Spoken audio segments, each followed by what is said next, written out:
Տիկին Սողոյան, բարև ձեզ։ Կուզեինք մի քանի բաներով մանրամասնեք այսօր ինչ ակցիա է իրականանում եւ արդյոք ակցիան որևէ առումով կնպաստի օրինակ նույն քաղբանտարկյալների ազատ արձակման։ Ակցիան իրականացվել է պատերազմի մասնակից վետերանների կողմից, որոնց անկեղծ մինչ այս պահը չեմ ճանաչել, ուղղակի Facebook-ով տեսնելով այս ակցիայի մասին, շատ ուրախացել եմ, որ այսքան մարդիկ անտարբեր չեն ու նաև առավել եւս գալով այստեղ ու հասկանալով, որ իրանք էլ անձնապես, այսինքն Լիդիային ծանոթ չլինելով, զուտ գաղափարապես, զուտ որպես կողքից դիտորդ հասկանալով, թե ինչքան անարդար ու խտրական է Լիդիայի հանդեպ կալանքը, այս ակցիան նախաձեռներ են, ինչի համար եւս մեկ անգամ նաև այս եղանակով իրենց շնորհակալություն եմ հայտնում։ Ես բնականաբար պարտքս եմ համարել գալ այստեղ ներկա լինելու, սատարել այս ակցիային, նաև այս որոշակի իմաստով Լիդիային որպես միակ կին քաղբանտարկյալ ծևեռելու հարցը ընդհանուր Հայաստանում լայն ծավալներ ստացող քաղաքական հետապնդումների մասին։ Տարբեր հաշվարկների 60-ից ավել քաղբանտարկյալ ունենք հիմա Հայաստանի բանտերում ու դրանք նույնիսկ չհաշված տնային կալանքում գտնվող մարդիկ եւ այլ սահմանափակումների ներքո գտնվող մարդիկ, որոնց այսպես սմարթ բռնաճնշումների համատեքստում ըստ էության մեկուսացնում են քաղաքական process-ներից ընդառաջ գալիք տարվա ընտրությունների։ Սա մեր դիրքորոշումն է ու ոչ միայն քաղաքական դիրքորոշումը, նաեւ նորից եմ կրկնում, որ իրավական դիրքորոշում է, սրան ես ձեզ վստահեցնում եմ, որ հնարավոր ու անհնարինը անելու ենք այս փաստի արձանագրումը նաեւ իրավական դատական ակտերով արձանագրելու համար։ Հիմա եկել եմ այստեղ նաև հնարավորություն ունեցա հանդիպում ունենալ դատախազների հետ, որոնք այսպեսի դիրքորոշում հայտնեցին, որ եթե անհամաձայնություն ունեք կայացված ակտի հետ, ազատ եք եւ բողոքարկել եւ նոր միջնորդություններ ներկայացնել։ Բնականաբար հնարավոր ու անհնարին ամեն բան անելու ենք, որպեսզի ամանորը Լիդիան տանը դիմավորի։ Անկեղծ ասում եմ, ամեն ինչը ես տարբեր վարկածներ եմ այս նախորդ օրերին ԶԼՄ-ներին ասել, կապված ինչի մասին որ խոսես Լիդիան հետ, չեմ վստահում ակցիայի շրջանակներում տեղի ունեցած միջադեպի կապված եւ նրա հետ, որ այս ամեն ինչով փորձում են մեսիջ հղել կանանց, որպեսզի ավելի սուստ լինեն, որովհետեւ հիմա մենք տեսնում ենք մեր երկրի բնակչության մեծ մասը կանայք են եւ կանայք են դարել հետպատերազմյան երկրի շարժիչ ուժը ու դա շատ լավ հասկանում է եւ իշխանությունը այն իմաստով, որ ավելի այսպես կանանց են ներգրավում կառավարության կազմում, բայց մյուս կողմից էլ նաեւ ակտիվացնելով, մյուս կողմից էլ հստակ մեսիջը գնում է, որ ընդդիմադիր գործունեությունը խիստ ձևով նույն ձևով վերահսկվելու է։ Բայց այս ամեն ինչը անկեղծ եմ ասում, նույնիսկ իմ պատկերացումներով կարող է օրինակ ամեն մեկը առանձին ինչ որ մի պատճառ լինել, բայց ընդհանրության մեջ իմ պատկերացմամբ այդքան ծանրակշիռ չի ու ես այն համոզմանն եմ, որ այդ իրական պատճառը այլ տեղ է եւ դրա բացատրությունը մենք դեռևս չունենք։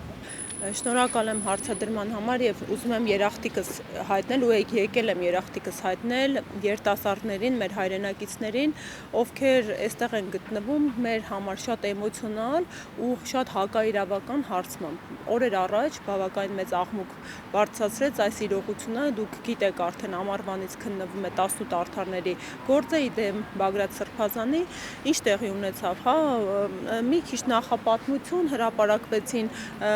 գաղտնալսումներ, հետո պարզվեց փաստաբանների կողմից, որ այդ գաղտնալսումները ըստ էության իրականությանը չէին համապատասխանում, դրանք տարբեր խոսակցություններից կտրված հատվածներ են ու ի սկզբանե այդ գործով անցնող 18 անձանցել որպես խափանման միջոց նրանց նկատմամբ բացի մեղադրանք առաջադրվելուց ամենածանրագույնը կիրառվեց կալանքը։ Հիմա ամիսներ են անցել, վերջին օրերս քննվում էր կրկին, խափանման միջոցների հարցը, գրեթե բոլորին խափանման միջոցները թեթևացվեցին, բոլորի նկատմամբ անխտիր ընդհուպ Բագրատ Սրբազանի տեսակցությունների արգելքը հանվել են ու միայն Լիդիա Մանթաշյանը, ով այսօր մեր երկրում միակ կին քաղբանտարկյալն է ու ծայրահեղ, անհեթեթ, անհիմն, ոչ միայն հակաիրավական է նրա ոչ միայն կալանքի ներքո գտնվելու իրավիճակը, այլև նրա որպես մեղադրյալ ներգրավված լինելու կարգավիճակը, այլև անտրամաբանական է, հա, այս իրողությունը, ու պատկերացրեք, ինչու է այսքան էմոցիոնալ արձագանք շղթայաձև գնաց, որովհետև բոլորի նկատմամբ բացի կալանքից նաև տեսակցությունների արգելքն է հանվել, բացի Լիդիայից, ոչ միայն տեսակցությունների արգելքը չհանվեց, այլև եւս 3 ամսով դատարանը երկարաձգեց Լիդիայի նկատմամբ կալանքը որպես խափանման միջոց։ Այստեղ ուզում եմ կրկին ներկայացնել, որ խափանման միջոցները իրենք պետք է լինեն իրավապահական պետություններում ու արդարադատության համակարգում նպատակային, այսինքն երբ մարդուն կալանքի ներքո ես պահում, պետք է նպատակ ունենաս ինչ-որ հանգամանքներ կանխարգելելու։ Լիդիային երբ բոլորը գրեթե, հա, մեծամասնությամբ տնային կալանքի ներքո են արդեն գտնվում կամ վարչական վերահսկողության ներքո են գտնվում, ծայրագույն ամենավատթար խափանման միջոցը կնոջ նկատմամբ կիրառելը միակ նպատակ ունի ակներև, դա այս մարդու նկատմամբ պատժիչ ներգործություն ունենալն է, պատժիչ ներգործություն ոչ միայն Լիդիայի, այլև այս գործով անցնող մյուս տղամարդկանց նկատմամբ։ Այդ օրը ես դատարանում էի գտնվում, անկեղծ բոլորի սիրտը լցվել էր, որովհետև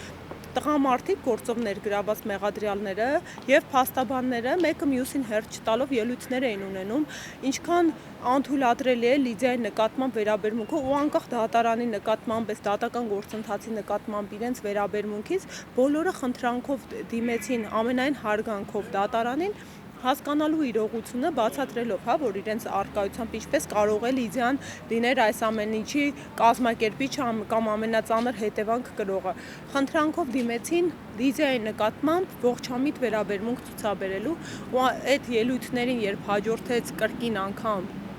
այսպիսի իրավական հետևանք, չակերտավոր իրավական, բնականաբար էմոցիոնալ առումով շատ դժվար էր վերաբերմունք ու էմոցիաները վերահսկել։ Հիմա շատ շնորհակալ եմ իմ հայրենակիցներին, որ նախաձեռնել են այս նստացույցը, իրենք ամենաարդար նպատակներով ու մղումներով են իրականացնում այս նստացույցը, մենք բոլորս ենք պահանջատեր։ Լիդիա Մանթաշյանի նկատմամբ պետք է նրա տեսակցության արգելքները բացվեն, պետք է նրա նկատմամբ խափանման միջոցը փոփոխվի, ել չասեմ, որ ընդհանուր առմամբ այս ամբողջ գործընթացը փաստահենչի ու հակաիրավական է, պետք է ի վերջո մեր երկրում թե իրավունքի գերակայությունը վերականգնվի, թե արդարադատությունը սկսի գործել մեր օրենքներին ու դատավորների խղճին եւ ոգուն համահունչ, ոչ թե լինի զանգովի կամ երկակի ստանդարտներով առաջնորդված։ Շնորհակալ եք շատ տիկինները։ Նախաձեռնողների կասեք ովքեր։ Դա կմոտենա որպես նախաձեռնող